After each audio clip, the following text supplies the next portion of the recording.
గజం కేవలం 13,500 రూపాయలకి హైదరాబాద్ కి చేరువలో మీ సొంతింటి కలను నిజం చేసుకోండి శ్రీ వాసవి ప్రాజెక్ట్స్ తో. వివరాలకు ఈ నెంబర్లకు కాల్ చేయండి.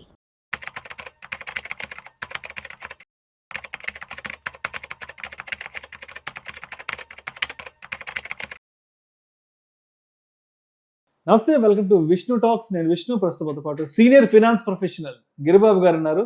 సార్తో మాట్లాడదాం. గిరిబాబు గారు నమస్తే. సార్ నమస్తే అండి. Welcome to Vishnu talks. Thank you. So Giribabu గారు, ఐపీఓలకు సంబంధించి సెబీ నుంచి ఒక కొత్త గైడ్ లైన్ వచ్చింది. జస్ట్ ఇందాకే నేను సోషల్ మీడియాకి సంబంధించిన దాంట్లో ఒక న్యూస్ ఒకటి చదివాను. భారత మార్కెట్ నియంత్రణ సంస్థ సెబీ తన బోర్డు సమావేశంలో వివిధ సంస్కరణలకు ఆమోదం తెలిపింది.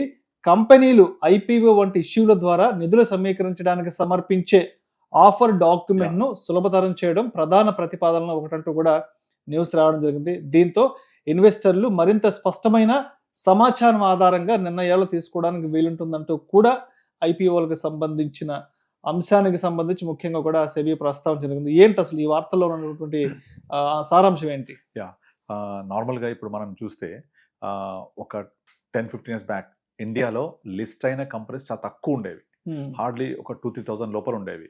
మీరు జస్ట్ ప్రీ కోవిడ్ తర్వాత పోస్ట్ కోవిడ్ చూస్తే వారానికి 2-3 కంపెనీస్, కొత్త కంపెనీస్ లిస్ట్ అవుతున్నాయి మార్కెట్లో. అవును. సో చాలా మంది కుటుంబ సభ్యులు అందరి పేరు మీద డిమాట్ అకౌంట్ ఓపెన్ చేయడము, ఒక్కొక్కరి పేరు మీద డిఫరెంట్ కంపెనీస్లో అకౌంట్ ఓపెన్ చేయడము, ఇక ఐపీఓలో అప్లై చేయడం, లిస్టింగ్ అప్పుడు లిస్టింగ్ తీసుకోవడం, బయటకు వెళ్ళిపోవడము, మళ్ళీ కొత్త ఐపీఓ అప్లై చేయడం, ఇది ఒక బిజినెస్ అయిపోయింది చాలా మంది. సంవత్సరానికి ఒక 100 కంపెనీల దాకా ఐపీఓ వస్తుంది. ఇంకెక్కువే ఉన్నాయి. 100 కంటే ఎక్కువ వస్తాయా?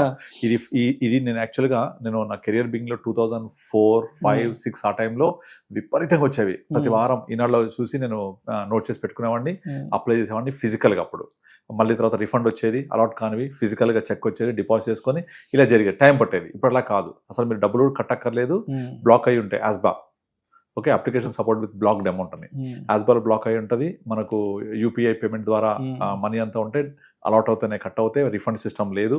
ఇట్లా చాలా రెవల్యూషన్ చేంజ్ తీసుకొచ్చారు.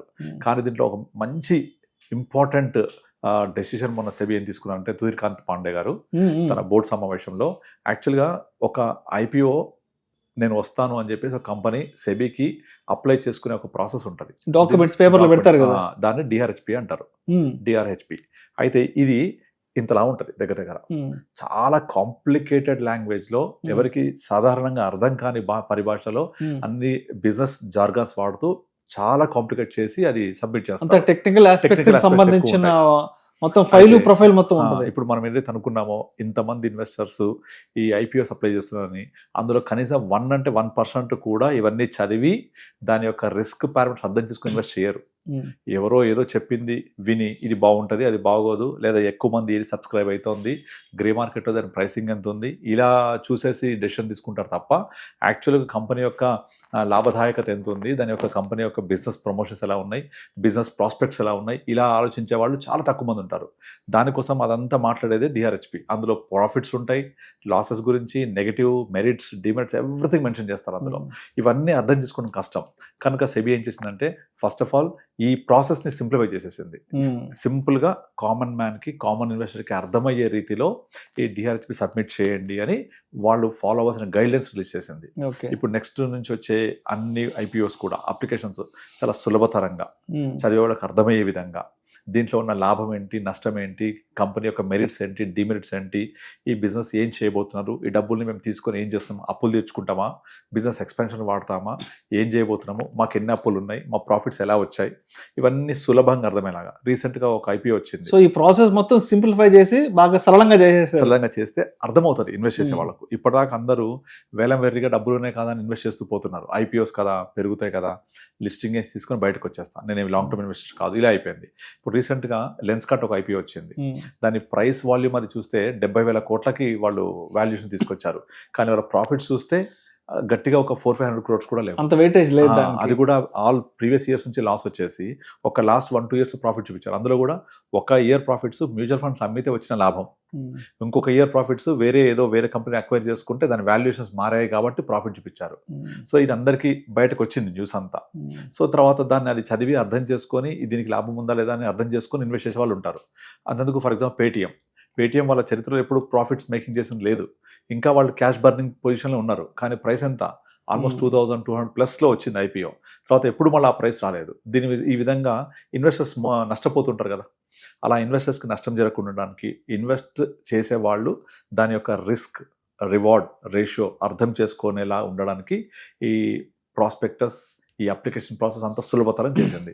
దీంట్లో ఇన్వెస్టర్స్కి ఈజీగా అర్థమయ్యేలాగా ఒక 1 లైన్ ఆన్సర్స్ లాగా మేము ఏం చేస్తున్నాం, ఈ డబ్బుల్ని ఎక్కడ ఇన్వెస్ట్ చేస్తాం, మేము అప్పులు తెచ్చుకుంటామా, బిజినెస్ కోసం ఎక్స్పాండ్ చేస్తామా, అలా సింపుల్గా అర్థమయ్యేలాగా ఈ ప్రాస్పెక్టస్ అంతా మార్చేశారనమాట. It's a very good move for the people who are looking for investments into stock market, primary మార్కెట్లో ప్రిడామినెంట్లీ.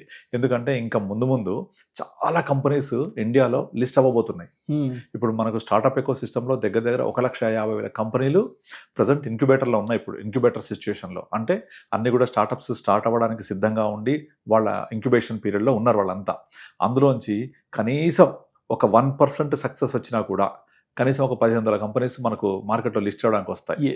ఇప్పటి వరకు 8,000 కంపెనీస్ ఉన్నాయి మార్కెట్లో లిస్ట్ అయ్యి. ఇంకొక 1,000-2,000 యాడ్ అవుతాయి. అంటే ఆల్మోస్ట్ ఒక 15-20% ఎగ్జిస్టింగ్ కంపెనీస్కి యాడ్ అవుతాయి. అంటే అంత పొటెన్షియల్ ఉంది మన మార్కెట్కి, ఇంకా అంత way to go, long way to go. So ఇదొకటి చేంజ్ సెబీ బోర్డులో. ఇంకొక సెకండ్ వచ్చేసి మ్యూచువల్ ఫండ్ సంబంధించి మ్యూచువల్ ఫండ్ ఎక్స్పెన్స్ రేషియో, ఇది కూడా సూపర్ రిఫార్మ్ అండి. కొత్త రిఫార్మ్. ఇది కూడా ఏంటంటే ఇదివరకు ఏదైతే మ్యూచువల్ ఫండ్ హౌస్ వాళ్ళ ఎక్స్పెన్స్ రేషియో అయితే ఉందో దాంట్లోనే అన్ని రకాల స్టాట్యుటరీ ఎక్స్పెన్సెస్ కూడా యాడ్ చేసేవాళ్ళు. స్టాట్యుటరీ ఎక్స్పెన్స్ అంటే ఎస్టీటీ, జిఎస్టీ, స్టాంప్ డ్యూటీ ఇలాంటివి కూడా చూపించేవాళ్ళు. ఇప్పుడు దాన్ని ఏం చేసింది సెబీ, అలా కాదు, మీ ఎస్టీటీ, జిఎస్టీ, తర్వాత ఇంకా స్టాంప్ డ్యూటీ ఇవన్నీ కూడా వేరు చేసి చూపించండి అని క్లియర్గా చెప్పేసింది. అవి ఎక్స్పెన్స్ రేషియో వాడొద్దు, అంటే బేస్ ఎక్స్పెన్స్ రేషియోలో యాడ్ చేయకూడదు స్టాట్యుటరీ ఎక్స్పెన్సెస్ని. సో వేరు చేయడం అయిపోయింది. స్ట్రైట్ ఫార్వర్డ్ అన్ని మ్యూచువల్ ఫండ్స్ యొక్క ఎక్స్పెన్స్ రేషియో ఒక 10 పైసల నుంచి 15 పైస వరకు తగ్గిపోయాయి ఆటోమేటిక్గా. ఎలాగూ చాలామంది ఏం చేస్తారు, ఎక్స్పెన్స్ రేషియోని ఒక పారామీటర్ లాగా తీసుకుంటారు ఇన్వెస్ట్ చేసేటప్పుడు. యాక్చువల్లీ ఇది కరెక్ట్ కాదు, కానీ దానికి ఒక పారామీటర్ తీసుకుంటారు. ఎందుకు కరెక్ట్ కాదంటున్నానంటే ఒక ఫండ్ సైజ్ బట్టి టీఈఆర్ తగ్గిపోతూ ఉంటుంది. ఇనీషియల్గా 250 crores వరకు టీఈఆర్ ఇది వరకు 2.25 వరకు ఛార్జ్ చేయొచ్చు. దాన్ని ఇప్పుడు 2.15 చేశారు. ఒకవేళ ఆ ఏయుఎం వచ్చేసి 250 crores నుంచి 500 crores అయింది అనుకోండి, TER will come down as per the slab. ఇలా ఏయుఎం పెరిగినా కొద్దీ టీఈఆర్ టెక్నికల్గా తగ్గిపోతూ ఉంటుంది. అంటే స్లాబ్ టీఈఆర్ అంటే టోటల్ ఎక్స్పెన్స్ రేషియో, ఏదైతే ఎక్స్పెన్స్ రేషియో ఛార్జ్ చేస్తామో ఆ ఫండ్కి, అది ఏయుఎం పెరిగినా కొద్ది సైజ్ ఆఫ్ ద ఏయుఎం తగ్గిపోతూ ఉంటుంది. చాలామంది ఏం చేస్తారు, టీఈఆర్ తక్కువ ఉండే ఫండ్ సెలెక్ట్ చేసుకోవాలని ట్రై చేస్తారు.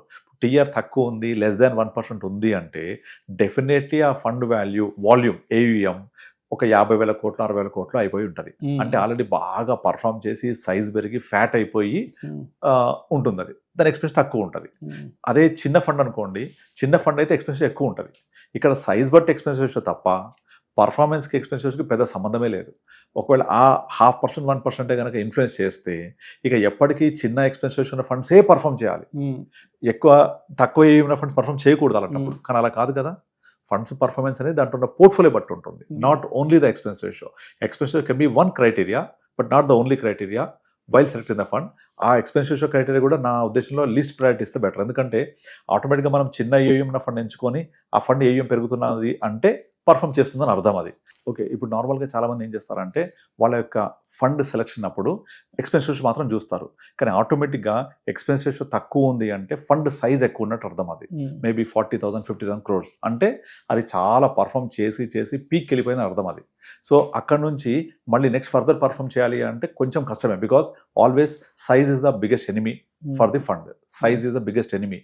అంటే సైజ్ పెరిగిపోతే అది ఎనిమీ అవుతుంది. ఎందుకంటే ఫండ్ మీదకి చర్నింగ్ చేయడంలో కానీ పోర్ట్ఫోలియో అలొకేషన్లో కానీ చాలా ఇబ్బంది అవుతుంది. లైక్ ఇప్పుడు ప్రజెంట్ పీపీఎఫ్ఏ ఫ్లెక్సీ క్యాప్ ఉంది, పరాగ్ పరీక్ ఫ్లెక్సీ క్యాప్, అందులో ఏయుఎం వచ్చి 1,20,000 కోట్లు ఉంది, ఎస్ఐపి బుక్ 14 కోట్లు ఉంది. ఏం చేస్తున్నారు, తీసుకెళ్ళి జైంట్ స్టాక్స్లో పెట్టేస్తున్నారు. ఆ పోర్ట్ఫోలియో చూస్తే 87% of the money is going into giant stocks. యాక్చువల్గా ఫ్లెక్సీ క్యాప్ అది, కానీ it's not behaving like a pure flexi cap. అది ప్యూర్ లార్జ్ క్యాప్ లాగా, అంటే జైంట్ లార్జ్ క్యాప్ లాగా బిహేవ్ చేస్తుంది. బికాస్ సైజ్ అది ఏం చేయలేరు వాళ్ళు ఇక. సో ఇక ఫ్యూచర్ రిటర్న్స్ జనరేట్ చేయాలంటే చాలా కష్టం అయిపోద్ది. కనుక మనం ఏయుఎంని కన్సిడర్ చేయాలి తప్ప దాంట్లో ఎక్స్పెన్స్ రేషియో కాదు. సో చిన్న ఏయుఎం ఉన్నప్పుడు అది ఫాస్ట్ పరిగెడతాని చెప్పలేము కూడా, కానీ ఆ ఏయుఎం కంటే కూడా పోర్ట్ఫోలియో కనుక బెటర్గా ఉండి ఏయుఎం తక్కువ ఉంటే అలాంటి ఫండ్ సెలెక్ట్ చేసుకున్నప్పుడు ఎక్స్పెన్స్ రేషియో తక్కువ ఉన్నా పర్వాలేదు. అందుకే దీంట్లో పారదర్శకత తీసుకొస్తూ సెబీ ఏం చేసిందంటే, ఓకే మీ యొక్క టీఈఆర్లో మీ స్టాట్యుటరీ ఎక్స్పెన్సెస్ తీసేసేయండి. తీసేస్తే ఆటోమేటిక్ ఒక 10 bips తగ్గిపోతుంది. ఇది తగ్గిపోవడం అనేది కస్టమర్స్ యొక్క రిటర్న్స్ పెరగడానికి స్కోప్ ఉంటుంది. సో కనుక this is also a biggest good change for the investors who are investing into directly mutual funds. అంటే మ్యూచువల్ ఫండ్స్ ఇన్వెస్ట్ చేసే వాళ్ళకు ఇది ఒక మంచి న్యూస్. ఎందుకంటే ఎక్స్పెన్స్ రేషియో అనేది ఈ విధంగా వేరు చేయడం ద్వారా తగ్గిపోతుంది కాబట్టి ఆ మేరకు పర్ఫార్మెన్స్ పెరుగుద్ది. ఇవి ఇంపార్టెంట్ చేంజెస్ సెబీ తీసుకొచ్చిన దాంట్లో. Right sir, right sir. Thank you sir, thank you so much thank you అండి. గిరిబాబు గారు. Thank so you. సెబీ వైపు నుంచి ఐపీఓ డాక్యుమెంటేషన్ ప్రాసెస్ కి సంబంధించి అండ్ అదేవిధంగా మ్యూచువల్ ఫండ్ ఎక్స్పెన్స్ రేషియోకి సంబంధించి కొత్తగా వచ్చిన రాబోతున్నటువంటి రిఫార్మ్స్ కి సంబంధించిన కంప్లీట్ ఇన్ఫర్మేషన్ చాలా డీటెయిల్డ్ గా మన ఆడియన్స్ తో షేర్ చేస్తాం. Thank you so much sir.